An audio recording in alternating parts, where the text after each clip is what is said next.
Business owners, officials, and residents in Warren Township are concerned about the impact wastewater injection wells could have in people's health and livelihood. Our Chase Campbell has more. There are about 180,000 Class II injection wells in the United States, according to the Environmental Protection Agency.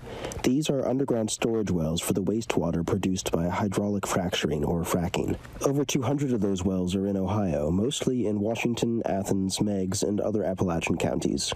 For Bob Wilson, who owns dozens of traditional oil and gas wells in Washington County, the issue of these injection wells is personal. Starting in 2019, I noticed some of my wells just went dead and quit producing gas and oil. And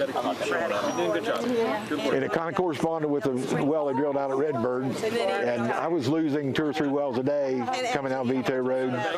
I started calling the ODNR, and they denied that it could be disposal water. Since then, analysis has shown that it was, in fact, disposal water that had migrated from a nearby injection well, rendering Wilson's wells inoperable. He says this loss is costly. Tens of millions of dollars, because they're pumping my reserves full of water. In zones that I could have drilled deeper wells and produced them, and that's all gone now. There's nothing there but water.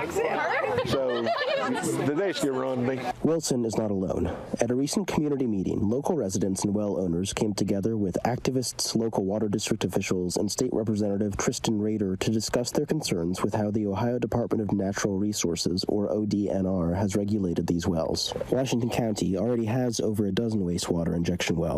Now, Deep Rock Disposal Solutions, the CEO of which is Ohio State Senator Brian Chavez, has been approved to drill yet another injection well just a few miles from community water sources near the Muskingum River. Considering the impact existing injection wells have had on oil and gas, local water officials worry about what another well could mean for drinking water. We're concentrating right now on the brine water issue. We have 4 wells that are in an aquifer along the Muskingum River, not far from here. And could that brine water filtrate them? Absolutely. That's our biggest concern.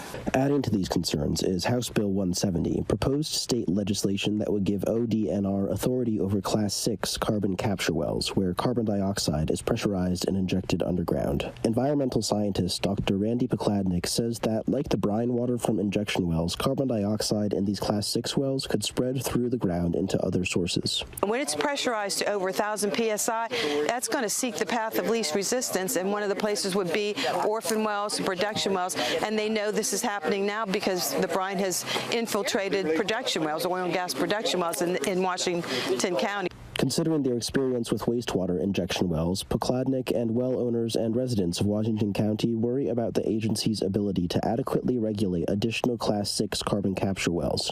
State Representative Tristan Rader, who sits on the House Natural Resources Committee, visited Washington County to hear residents' concerns. I'm concerned, and we've heard a lot of concerns from people, lots of people today, and they've had many of these type meetings where we've heard even more people have concerns about these types of injection wells that currently exist impacting water tables, and if we're only going to add more, these high-pressure, deep carbon wells that are going to, be regulated by the ODNR, we should understand really how that's going to impact our water supply. Seeing how injection wells have impacted Southeast Ohio, Rader says he'll return to the State House with questions about how prepared ODNR is for more responsibility. What is our ODNR doing? What tools do they have to manage this? Are they really ready for this type of responsibility? Because right now we don't have any of these types of wells, these Class 6 wells, but we do have injection wells that they're putting this brine down into the ground, and we're hearing a lot of concerns, and we're actually seeing firsthand the impacts of that. So I'm concerned. I just have a lot of questions. A meeting between the Warren Community Water and Sewer Association and ODNR is planned for May 27th. We are awaiting comment from the office of Senator Brian Chavez. In Washington County, Chase Campbell, WTAP News. The city is